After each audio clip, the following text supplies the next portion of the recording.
Hello, thank you for joining us. The presentation will begin momentarily.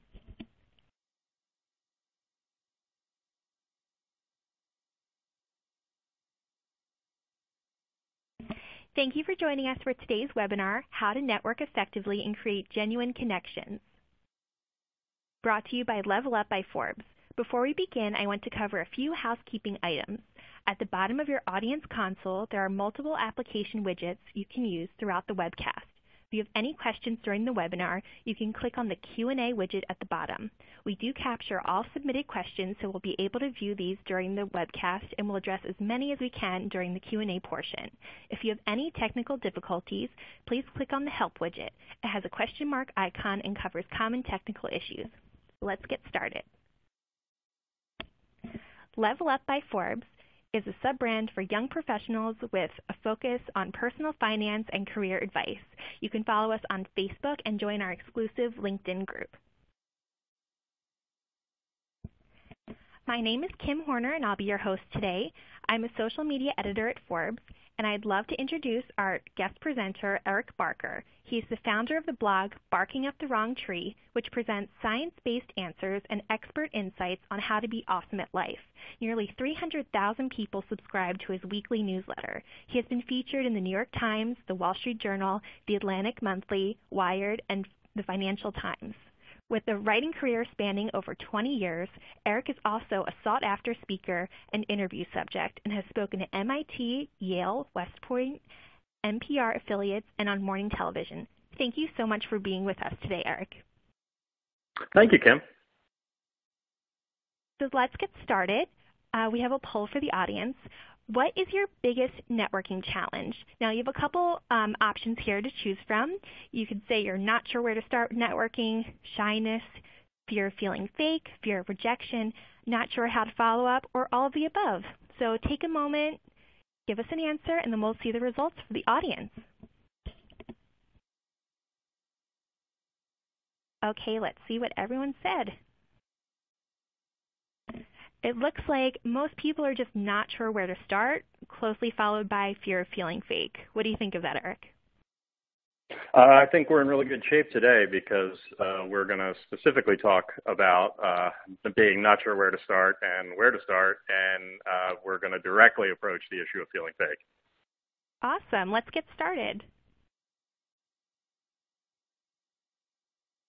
Okay.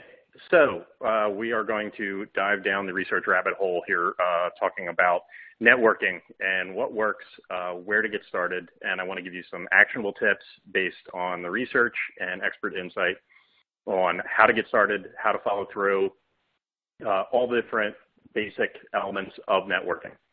So we're going to talk about four primary areas here that are really important: reconnecting, leveraging super connectors, finding and working with mentors, and being a part of groups. And just to give you an overview, you've heard a lot about the importance of networking, and maybe that just sounds like something, you get tons of advice, you're not sure how accurate it is. And in my book, Barking Up the Wrong Tree, that's what I'm doing, is basically saying which of the old myths are true, which aren't true. And we always hear, it's not what you know, it's who you know. And what you know is certainly important, but who you know is important as well. One study showed that multi-level analysis showed that networking is related to concurrent salary, and that it's related to growth of salary over time. So in other words, if you want to make money when you start and you want to make more money over time in your job, networking is important. Networking is also critically important in finding that job. Not only that, for companies, MIT research showed that well-connected employees actually take in more revenue for the company. In fact, every email contact that an employee has turned out to be worth $948 in additional revenue for the company. And you can see this throughout the research. It's actually really interesting.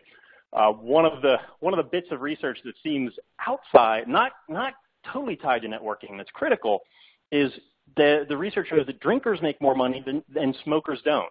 And what it turns out is that it's actually really about networking, because drinking is a social activity, and people who spend more time doing that make more connections, and it shows that drinkers actually make 10% more on average than abstainers do. And making it a little bit fun, taking it outside here, Networking is important for everybody. There's even research out of Simon Fraser University that shows networking is critical for drug dealers. Drug dealers who have a bigger network make more money and are more likely to stay out of jail. So, across the board, networking, really important. And we want to approach that issue of sleaziness. Research from Harvard by Francesca Gino and Adam Grant showed that one of the biggest problems people have with networking is feeling sleazy. The people who feel the least sleazy when networking are people who are already powerful. Those are the people who need networking the least. So it seems like a catch-22. The people who most need networking are the people who feel most uncomfortable doing it. So we're going to jump in here, and we're going to give some actionable tips on how to get over that speed bump. So let's go to the next slide. Okay, so the first critical step you want to do is reconnecting. Now, what's reconnecting? Very simple. It's diving into the network of dormant relationships that you already have. This isn't hard. This isn't awkward.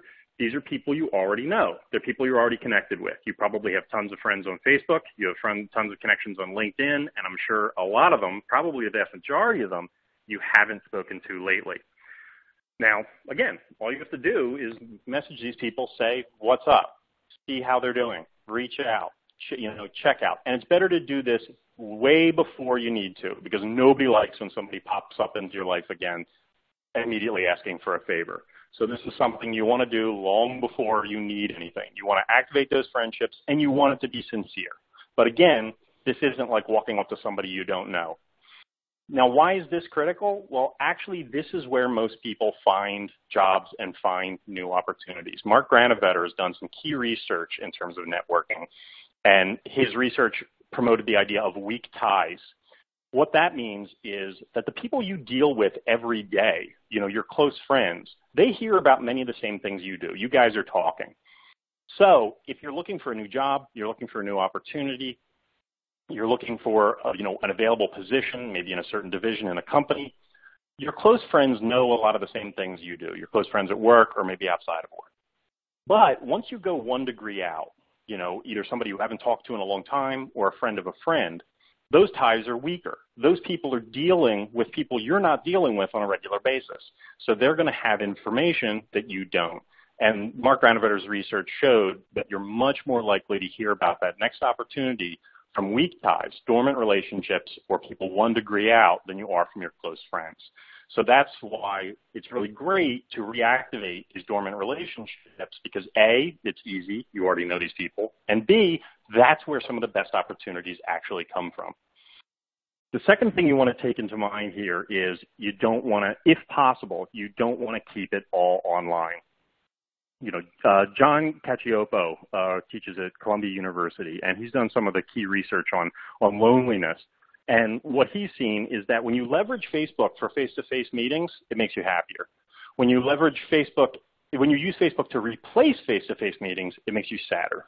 So overall, in terms of life happiness, leveraging online tools to connect with people makes you happier, but also you want to cement these relationships. You want to take it off of Facebook, off of email, and if somebody's not geographically proximate, you can talk on the phone, you can Skype, and if somebody's local, you want to get together face-to-face. You really want to give these relationships a chance to bloom again.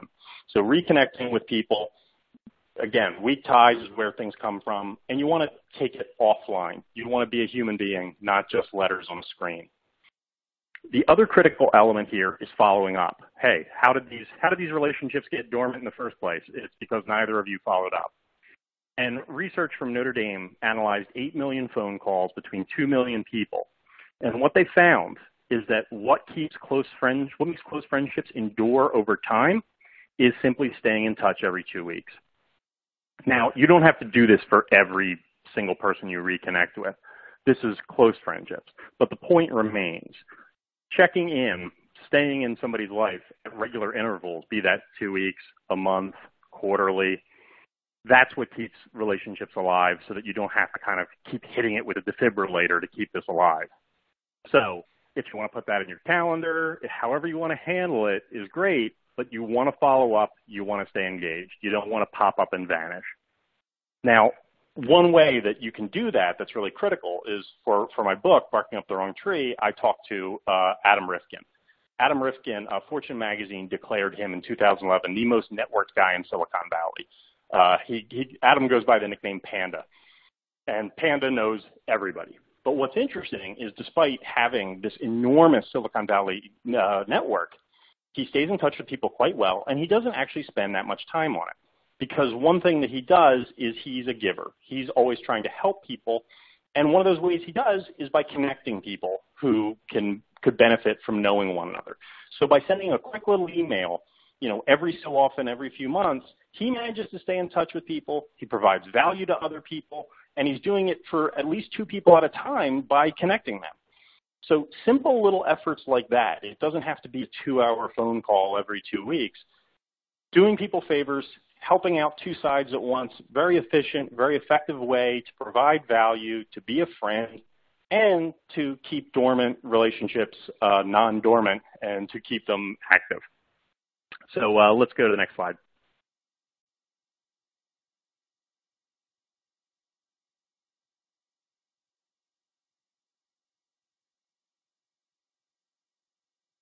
Okay, go ahead. Are we on the next slide? Yes. Super connectors? Oh, yes, super connectors. Okay, I'm sorry, it didn't go up on my screen. Okay. No worries. So we're all set up. So for super connectors, this is another critical element from the research that you can leverage to. It's kind of like the networking equivalent of card counting. You want to be betting when the deck is rich. Well, what you'll find is if you scroll down your contacts on your smartphone or on LinkedIn or Facebook, if you look at your network, what you're going to see is that a disproportionate number of your friends were introduced to you by a very small number of people. So you probably have a handful of friends, maybe as many as 10, who introduced you to a disproportionate number of the contacts you have. So these people deserve disproportionate time, because if you're trying to expand your network by talking to people who are very well connected, you're going to be able to meet a lot more people a lot quickly. And this research was done by Brian Uzi and Sharon Dunlap, and showed that super connectors are the people who really make things happen. They move the market in terms of networking. So when you go down your contact list and you start to realize, hey, this one person connected me to 10, 15, 20 of my friends, those are the first people that you want to reach out to, your super connectors. And you might have something specific in mind. Maybe you're looking for a new job. Maybe you're looking for advice. Maybe you're looking for any other kind of opportunity. By reaching out to super connectors, it's a much more efficient way to just say, hey, I'm interested in a job at X. Do you know anybody at that company? Your super connectors are far more likely to have a connection there, to know somebody there, or to know somebody who knows somebody there than just going out at your list randomly. So if you're trying to broaden your network generally or a specific niche question, you want to hit your super connectors first and often.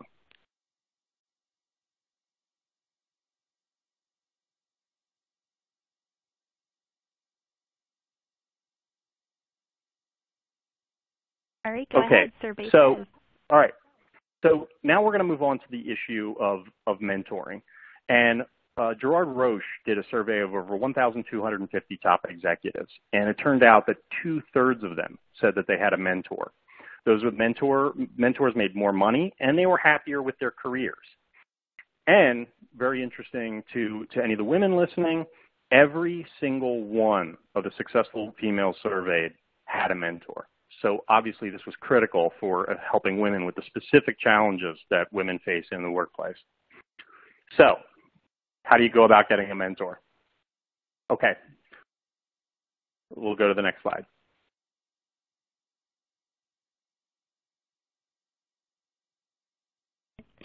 Go ahead.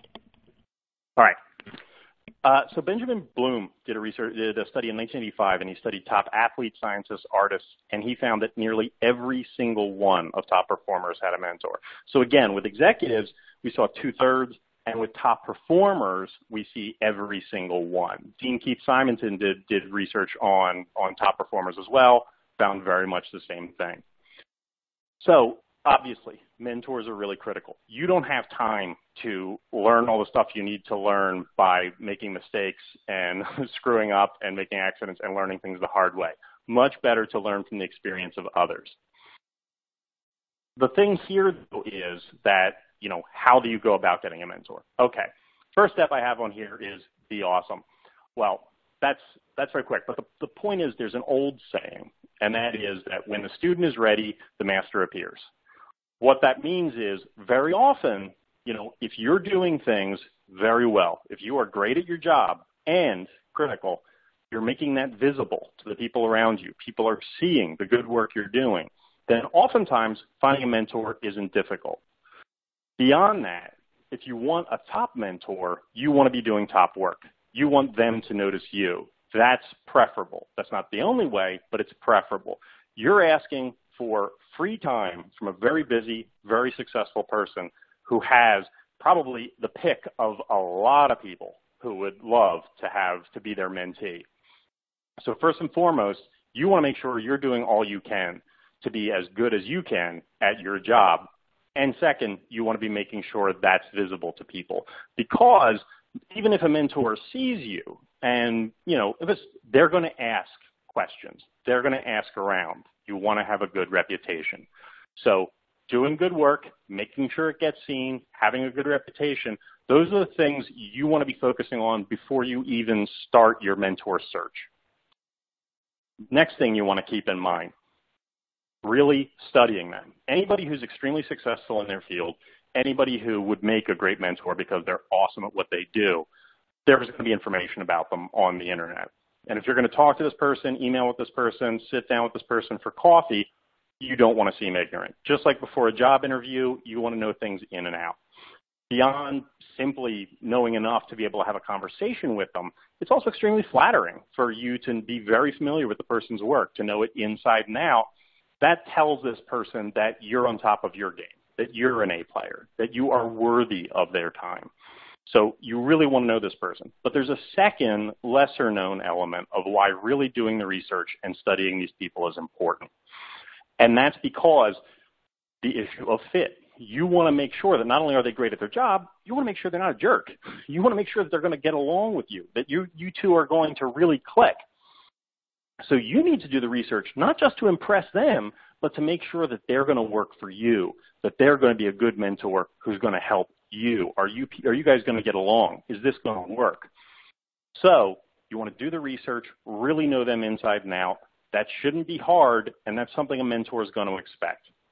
Beyond that, what you're really going to see is that what the research shows, and this was research that was done by Christina Underhill, is that formal mentors don't work. So if you're at your company and they assign you a mentor, most people don't get great results out of that. The big results come from informal mentors. And the reason for that is because the mentors who really provide value to their mentees have to care. They have to care about you. If their boss told them, hey, take care of this person and look out for them, maybe they do it, maybe they don't, maybe they do a half-assed job. But if an informal mentor, somebody who has decided of their own volition to support your career, to advise you, to go out of their way, somebody who cares about you, that's where it makes a big difference. So you don't want to rely on formal systems. You want to handle this on your own, and you want to find somebody who really is invested in you and cares about you. So you want to go out there. You want to start looking. Now, a mentor can come from anywhere. If you're in a hierarchical company, if you're in a big corporation, it can be somebody who's a level above you, 2 levels above you, and you can email them once you've done your research, once you are awesome and are making that visible to people. It can be somebody online. It can be somebody out there who's an author, blogger, expert in their field, somebody you can reach out to. Or, once again, prior thing, we talked about reconnecting with dormant relationships. We talked about looking on LinkedIn, doing searches. We talked about talking to your super connectors, talking to all of those people to ask them, hey, who's really great in their field? Who should I be talking to? Leveraging your super connectors, leveraging your dormant relationships to get advice. You can always turn back their recommendations. If you hear a name multiple times, that's probably a good sign. You follow up with your research. You see if that person is really great at what they do and whether it's going to be a good fit. and you reach out. That's really critical. Again, always turning to your relationships, activating the dormant ones, and your super connectors. And like I said, if you are being awesome, if you are making it visible, and you work in a large company, people will start to notice. You can ask your coworkers for advice. Other key thing to keep in mind is mentors are like potato chips. You can't just have one. Research showed that the average number of mentors was actually 2. And for females, it was 3. So you can have mentors for different areas of your career, for different responsibilities, for different roles, for different activities. This isn't a problem. The more a person is an expert in one field, probably they're devoting a disproportionate, if not all of their time to that area. So somebody who's an expert in one field probably knows less about something else. Having multiple mentors is a great thing. So you can focus on that. Once you've secured the one, think about how another one might be a possibility. Now, how do you work with your mentor? The critical thing to keep in mind is not wasting their time. You do not want to ask a mentor. You never want to ask a mentor a question that you can easily Google. Anything that you can get for information that you get online or that you can get from your peers is not the kind of stuff you want to be asking a mentor, because A, you're wasting their time. They're going to be annoyed.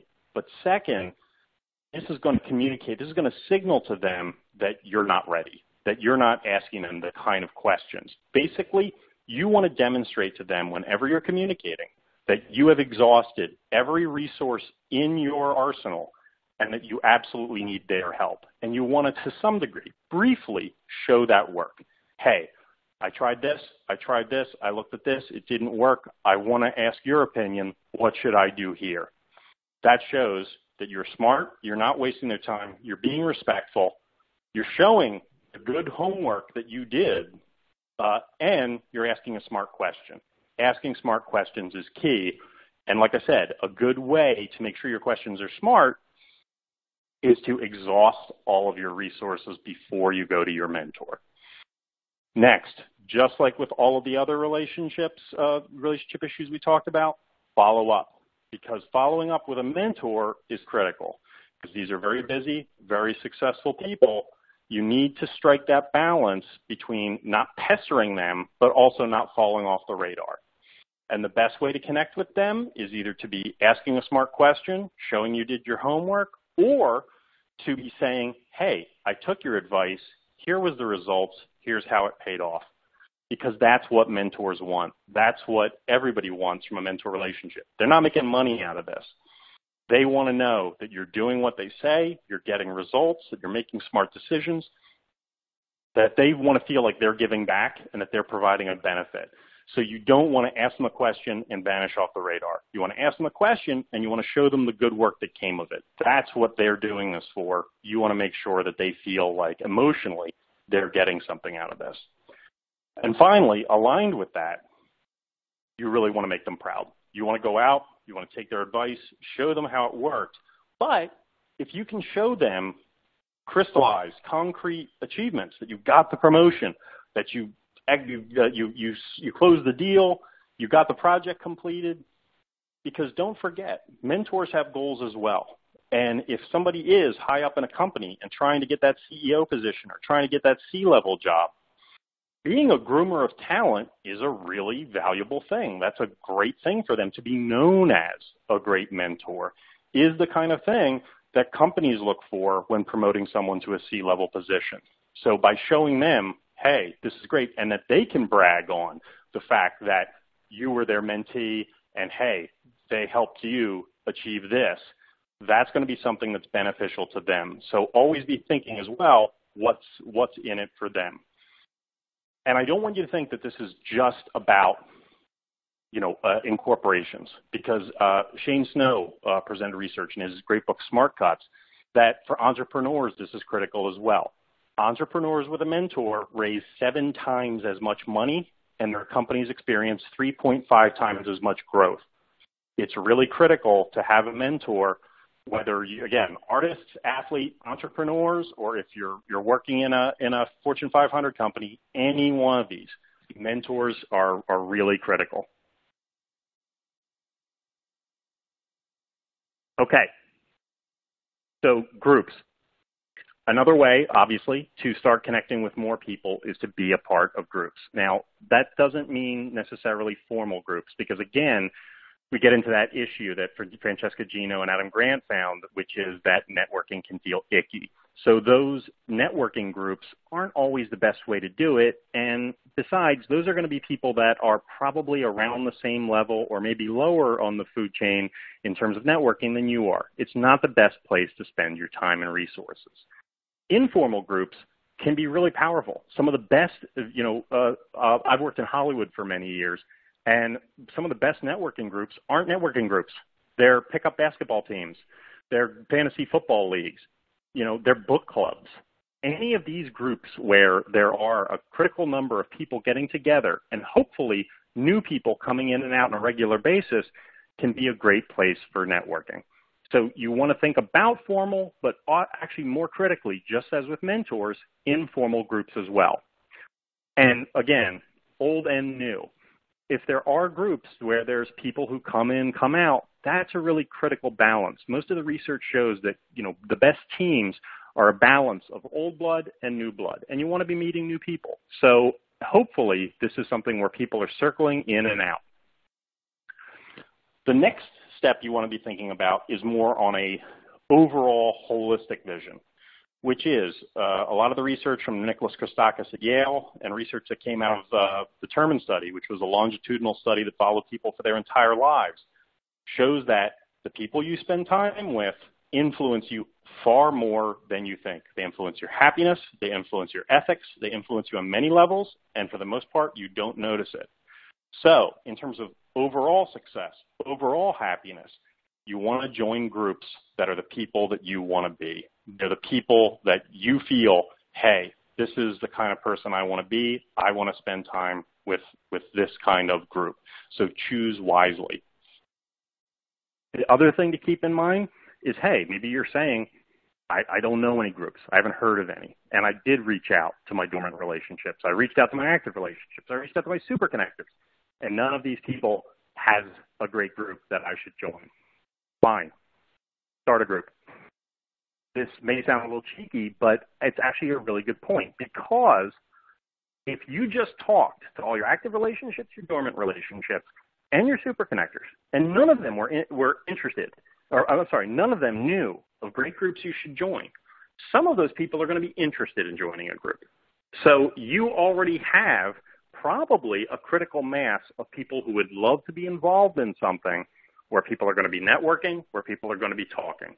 So you want to theme that around something, and then you get to be the hub of the network, which actually works out much better. You become the central figure, you become the point of contact, and in terms of the overall holistic life success, you can be the one who determines, hey, kind of, do we want this person involved? Is this good for the health of the group? So either way, you talk to all the people in your network, and you can find some great groups, and if you don't, you're going to find some people who want to be a part of a group, and you start your own, and you become the hub of the network, which is the most powerful position to be in. We'll go on to the next slide. Okay, so again, we don't want to make this sleazy, and it doesn't have to be sleazy. You don't want to have a transactional attitude towards networking. When I spoke to Panda, again, the most networked guy in Silicon Valley, he said, again, making it transactional, thinking about you and what you can get out of it, people can smell that. You can smell that, and that's what makes it icky. So simply put, you want to think of networking as friendship. You want to think about the same things you thought about in terms of, how would you make a friend? First and foremost, you want to be thinking about similarity. That's something that always bonds people. Whenever you meet people, you always ask, where are you from? Where have you been? Who do you know? And you connect over similar things. This is what bridges the us versus them gap, which is one of the most fundamental principles in psychology, the concept of us versus them. When you find a similar thing between you and someone else, you become a them. You move from a them to an us. And when you look at the research in terms of similarity, incredibly powerful. We're more likely to bond with people who have similar names, similar backgrounds, even things we don't like. The old saying, the enemy of my enemy is my friend, actually research shows that's true. You can bond over people you don't like and things you don't like. So you actually, first and foremost, you want to be looking for similarity and get over the us versus them gap. Second is listening. You always hear so much about listening, and neuroscientist Diana Tamir found that talking about ourselves is actually more rewarding than food or money. So what does that mean? You want to let the other person do it. You want them to feel good around you. When I talked to FBI behavior expert Robin Dreek, he said the key to this is seeking someone else's thoughts and opinions without judging them. And how do you do that? Former FBI lead hostage negotiator Chris Voss says you want to focus on how or what questions. You don't want people just answering yes, no, one-word answers. How or what basically forces the other person to elaborate. And once they elaborate, you can seek similarity, and you can allow them to talk about themselves. You can start to get to know them better and understand them. Past that, Robert Cialdini, probably the leading researcher in influence and persuasion, says that paying a sincere compliment. Again, you don't want to be just flattering people. You want it to be sincere. But if you hear somebody say something that you think is good, that you admire, paying someone a sincere compliment is a very positive and powerful way to bond with that person without being sleazy. Beyond that, as I talked about with Panda, you want to be a giver. When someone talks about something they're interested in, when you see an opportunity for you to help someone out in a very, low cost, low investment sort of way, that's really critical. What you want to look for is an asymmetry between something that seems difficult or expensive for them and is simple for you.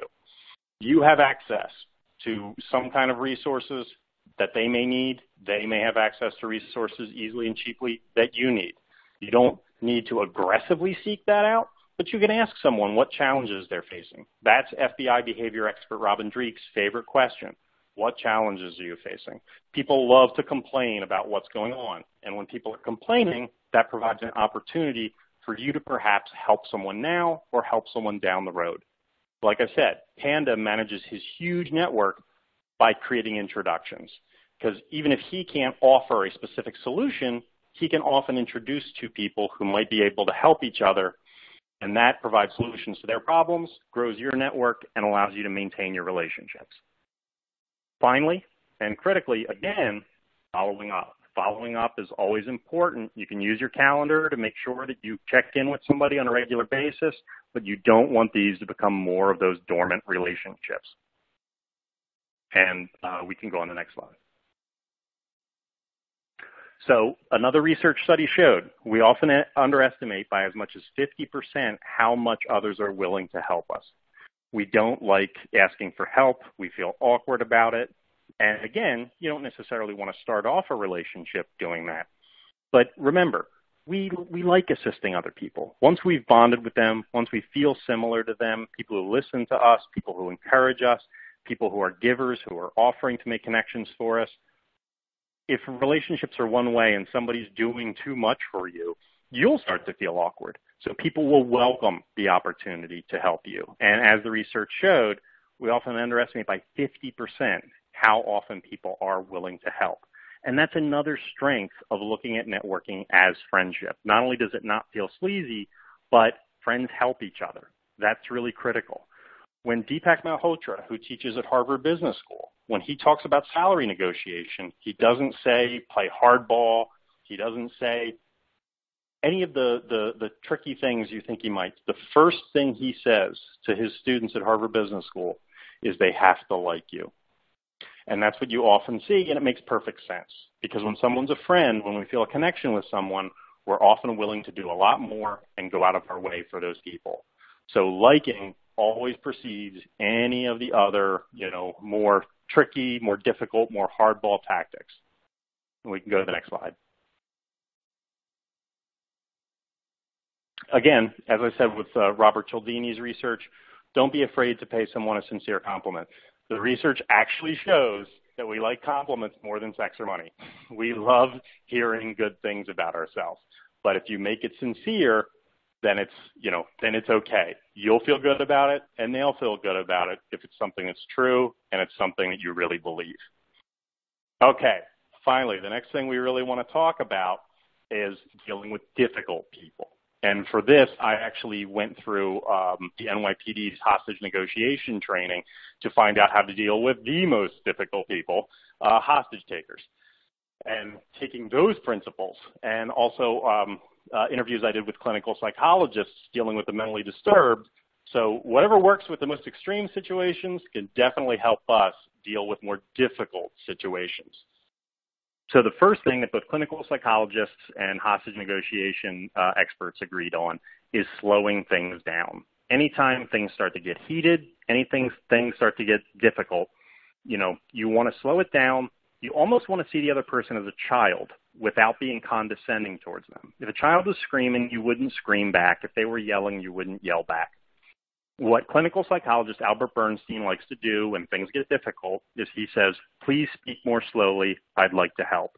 Because it's very difficult to shout, to yell, and to get angry when you're speaking slowly.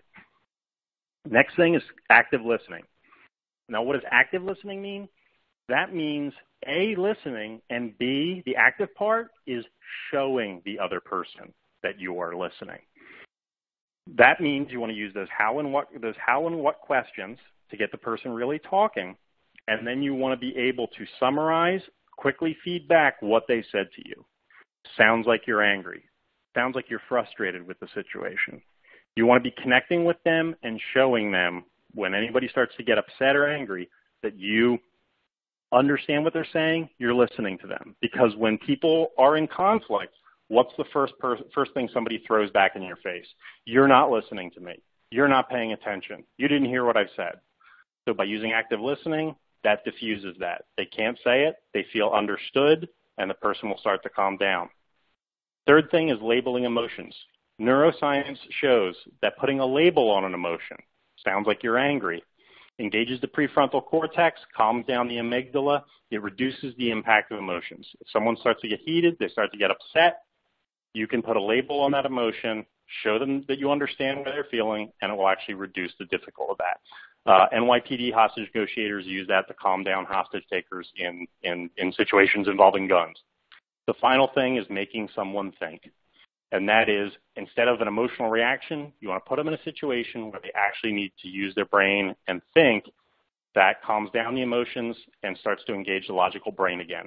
Clinical psychologist Albert Bernstein likes to ask the question, what would you like me to do?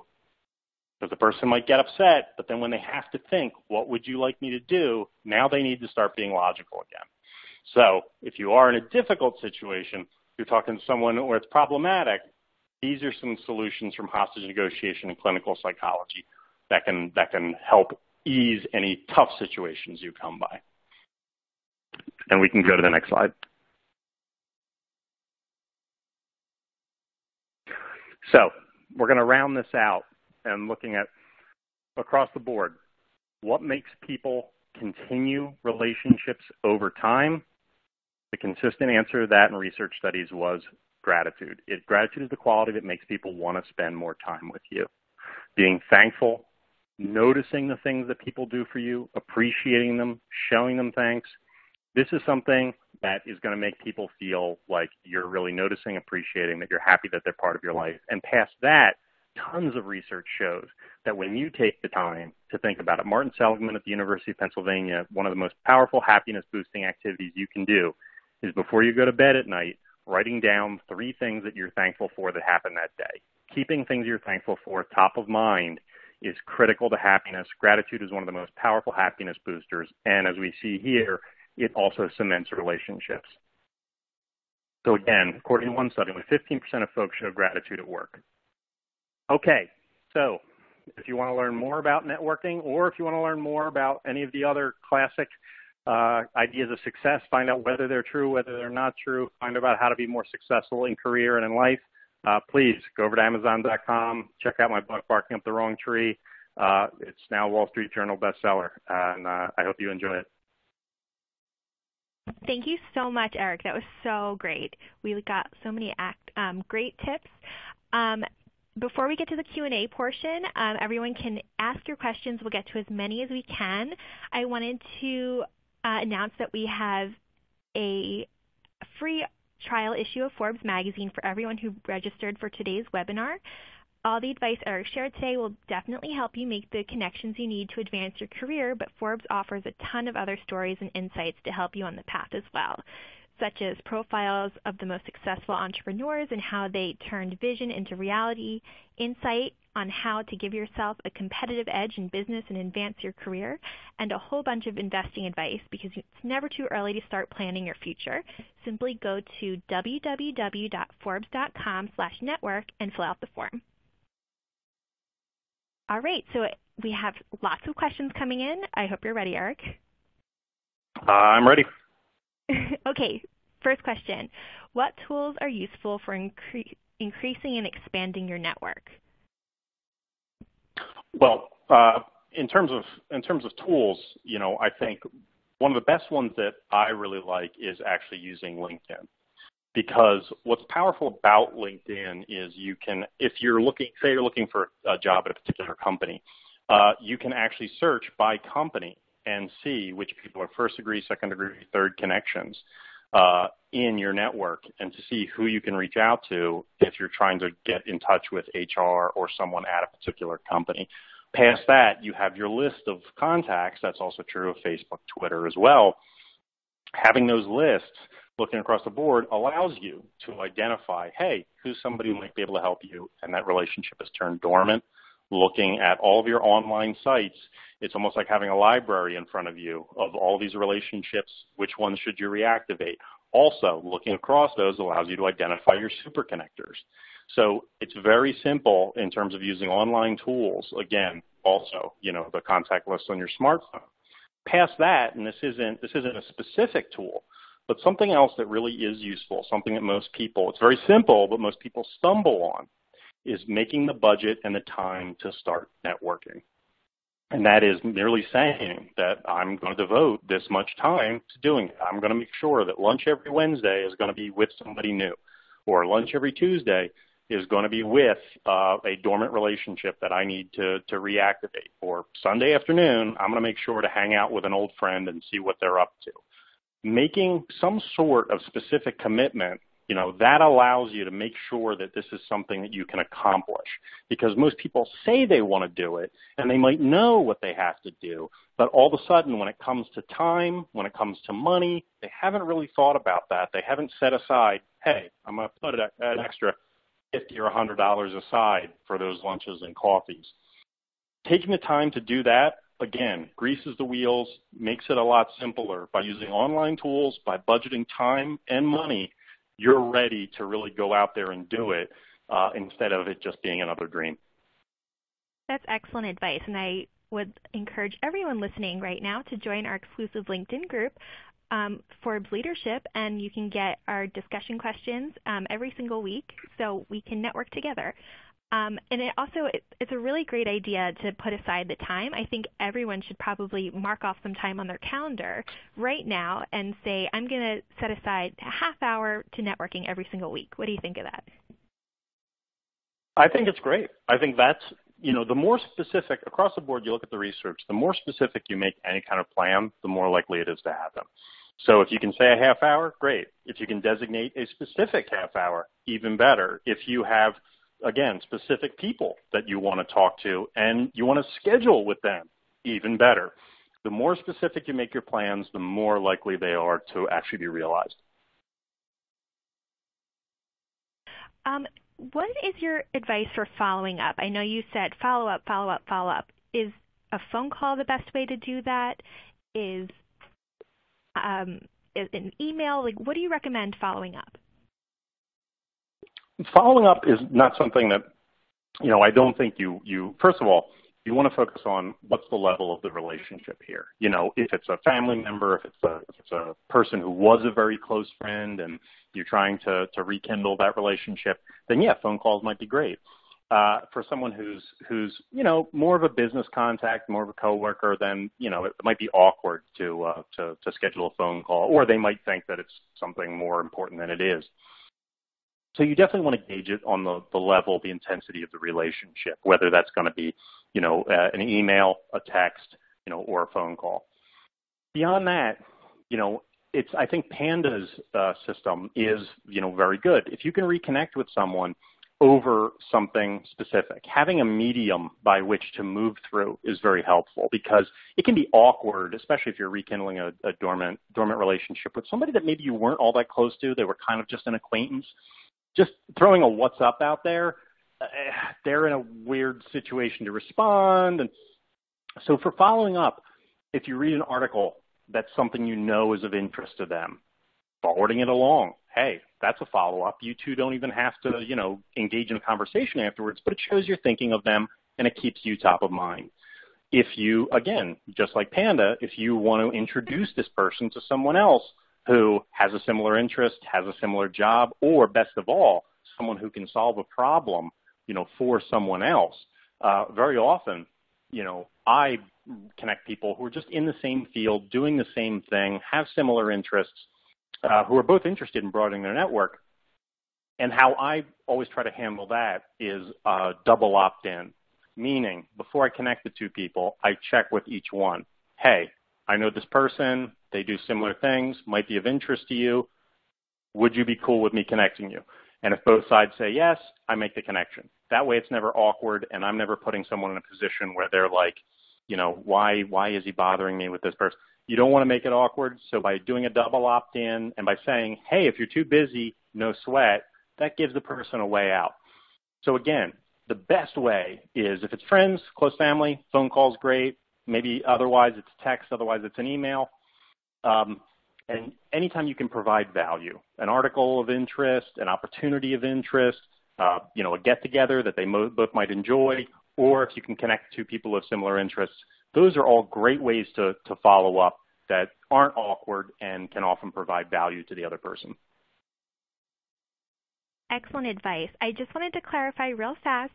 I read the wrong URL. If you're interested in the Forbes magazine offer, it's www.forbesmagazine.com/network. Just wanted to clear that up. Okay, Eric, next question. Do you have to spend a ton of money to actually find a mentor? And what exactly is a real mentor? I mean, a real mentor, is basically, a real mentor can be anybody who knows more, has done more, accomplished more than you have, or someone who may not even. I mean, the best football coaches aren't the best football players, so they don't actually have to be doing what you're doing or what you want to be doing. They just have to be someone who's knowledgeable in the area. So the best mentors can come from anywhere. They just have to be someone who has information, advice, connections, resources that would be valuable to you, that this is someone you can learn from. Again, someone you're going to get along with, and someone that's going to care about you and you're going to care about. Because if there's not some personal element there, again, those are the mentorships that don't work out when people don't have a connection.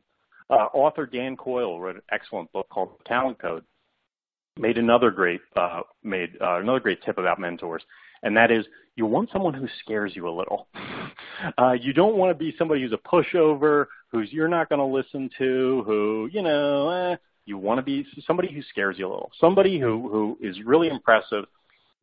So it doesn't have to cost a lot of money. I mean, this is something that could take place exclusively over email if necessary.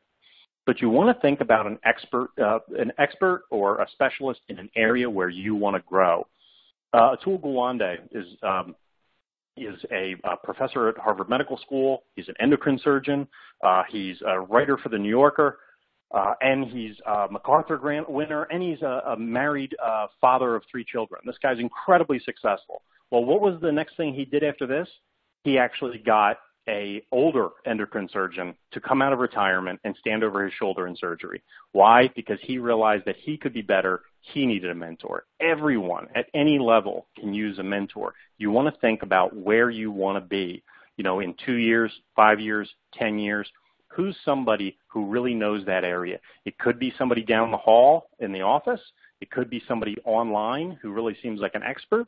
Or again, reaching out to your relationships, your super connectors. Excuse me. Who's somebody who's really great in this field, reaching out to them, showing them that you've done your homework, you're good at what you do, you're ambitious. Because again, what's one of the critical ways to connect with people? Similarity. So if you show that you're working your hardest, you're doing well, you're making progress, and you have done everything in your power to try and get further and you have reached this endpoint, that tells a mentor that they're similar to you. You are accomplished, you're working hard, you're ambitious. That's a similarity to them, and once they know you've done everything else in your power, they're going to be much more interested in assisting you in getting to that next level. It doesn't have to cost money. It can take place exclusively over email or over the phone. You want to do your homework. You want to make sure you're at your best. You want to reach out to them and show them you're like them. You're somebody who wants to be great too. That's great advice. And someone wants to know if you can elaborate a little bit more on how to get the mentor on board. So let's say you found your dream mentor, you studied up on them. Do you just send them an email or call to meet them? And during this first interaction, do you have to sell yourself to convince the mentor that you're the one? No, and that's actually an excellent question, because probably the best metaphor here is dating. You don't ask the M word can be mentorship, or the M word can be marriage, and you don't mention either one of those on a first meeting. So the first thing to do if you're connecting via email, is, again, you want to maybe say a little bit about yourself, but you want to ask them a smart question. You want to show them that you've done your homework. I looked around. I Googled it. I even did a course on Khan Academy. I talked to my friends. I've read 2 books. They said this and this, but I wanted to get your opinion. What do you think is the best thing to do in this situation? You want to ask them a good question. And if it's a good question, very often you'll get a response. And then, hey, you execute on that, you can follow up. Hey, I took your advice. Here's what happened. It really paid off. Thank you very much. And then you can follow up with another question. Again, you want to find that balance between pestering them and between dropping off their radar, but that's a quick way. And again, that's something you can do via email. It's something you can be walking down the hall to the CFO or the CMO and asking them a quick question. You don't want to try and lock them into a mentorship relationship. Nobody's going to go for that. But if they see, hey, this person's not an idiot. They're doing pretty well. They're ambitious. They did their homework. I asked around about them. They seemed pretty smart. They asked me a good question. They actually did what I said, which, trust me, is quite rare. People ask for advice. They don't actually do it. They got good results. Then they took it to the next level. They came back. They asked me another question. Guess what? They're not going to be, if you took their advice and followed through on it, they're not going to be annoyed by the next question. They're going to be invested, because now you're their horse in the race. You did what they said. You got good results out of it. And now you're coming back. Now they're on your team. That's what you want to start with. And again, remember, it's okay to have multiple mentors. So you can reach out to 3, 4 people if you want. 2 of them don't reply. 1 of them's lukewarm. But that 4th one really took an interest in you. And again, that interest, that's really the key. Because you wouldn't be reaching out to them if they weren't successful and good at what they do. And without that personal investment, again, that's what makes the best mentors. So you don't want to lock somebody in. You want to start out asking good questions, and by your replies and by your actions, showing that you are a future A player like they are. So does the age of the mentor matter when you're looking for your mentor? Does it have to be someone that's maybe 10 years your senior or in the same field as you, or can you kind of expand your search? I would say expand your search. Sometimes there are people who are prodigies who might be younger than you. There are people who might be retired, and they are itching for something to do. They'd like to get back in the game, and they'd like to do it on an informal basis where it's comfortable and they can get back to you when they feel like it, and they don't have to, broaden your search. And somebody outside of your field, outside of your role, might be able to give you another perspective. They might be able to give you parallel information that can really round things out. They might be able to give you a very unique lens to look at things through. So I wouldn't rule anybody out. It's more focused on what are your goals? What are you trying to do? If you're saying, I want to be a better marketer, then yeah, you probably want to get somebody in marketing.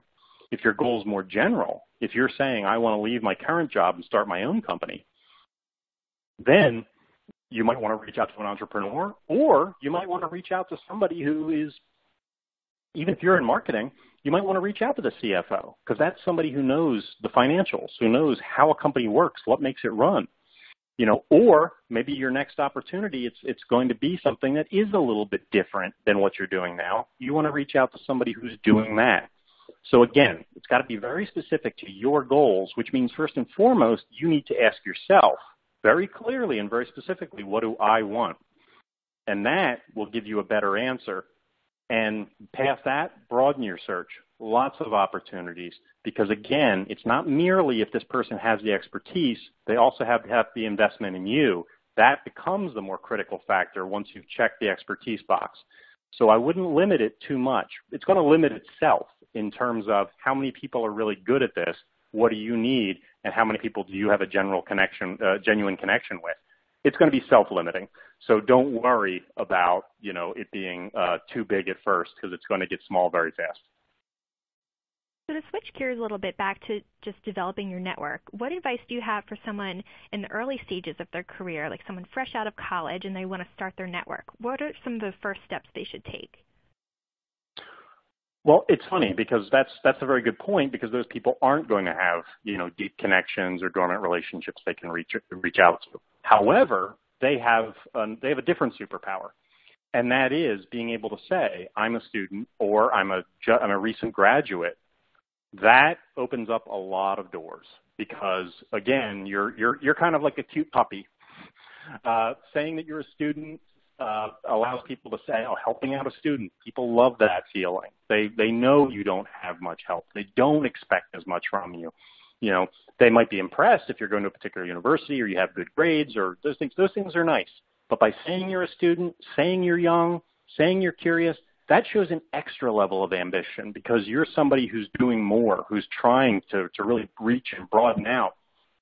By saying you're a student or a recent graduate, and by asking a very smart, insightful question, you're going to look like a very sharp kid. You're going to look like somebody who's really on top of their game and way ahead of their years. So you can leverage that as well. Anytime you can create, a good story behind things, an ambitious student, someone who's returning to the workforce, who had a great career, had to step aside, for one reason or another, and now you're trying to get back and get up to things, and you're finding it challenging. You did the research and you found out that this person is really the key person. Everyone said that you're the mentor I need to be talking to. Crafting a good story, can be a really critical and valuable thing to have when going into this. But particularly, like I said, that student position, that recent graduate position, more people are willing to help. So you don't have to have, that network. If you have a good story, if you have a connection, those can be very valuable as well. And I think we have time for one more question. What is your strategy for conferences? For conferences, I think the really critical thing here is, again, doing your preparation. If you're going to a conference cold, it's going to be tricky. If you're not naturally a gregarious extrovert, if you're not naturally somebody who can just walk into a room and immediately make friends, and again, that I'm not going to be able. If you have those skills, then you probably don't need my help as much. So what it really comes down to is preparation, is talking, reaching out potentially, to find out who's going to be there. Do I know any other people are going to be there? Can I talk one of my friends into going with me so that I have a wingman when I go to the conference to talk to more people, make more connections? Understanding what's going on, but critically, I think, is, reaching out to, is doing your preparation for the speakers, the organizers, the power players who are going to be there. If you go up to them, do you know about them? Do you have a good question to ask them? Did you listen? Did you read their book? Did you listen closely to their talk? And do you have a good question which you can, connect with them and impress them with and bond with them over? After asking that question, would they be impressed enough to allow you to email them to follow up? Because again, the best people at conferences that you're going to talk to are the speakers, the presenters, the organizers. So doing your homework in advance to make sure you're familiar with their work, that you have something to talk with them about, and, to being able to follow up with them, that's going to be, the real connections you could make, the real possibilities for mentors or relationships. So spending the time in advance to know who's going to be there, getting to know their work, being able to ask them a smart question and being able to comfortably ask them if you can follow up, that's where I think the real value is in conferences. Well, thank you so much for doing the webinar with us. I really appreciate it. Such great advice. Everyone, Eric's book is right here, Barking Up the Wrong Tree, and it's Eric Barker. Thank you again for doing the webinar with us. And just for those of you who missed it, the link to get the Forbes magazine offer is www.forbesmagazine.com/network. And thank you again for doing the webinar with us. Thank you.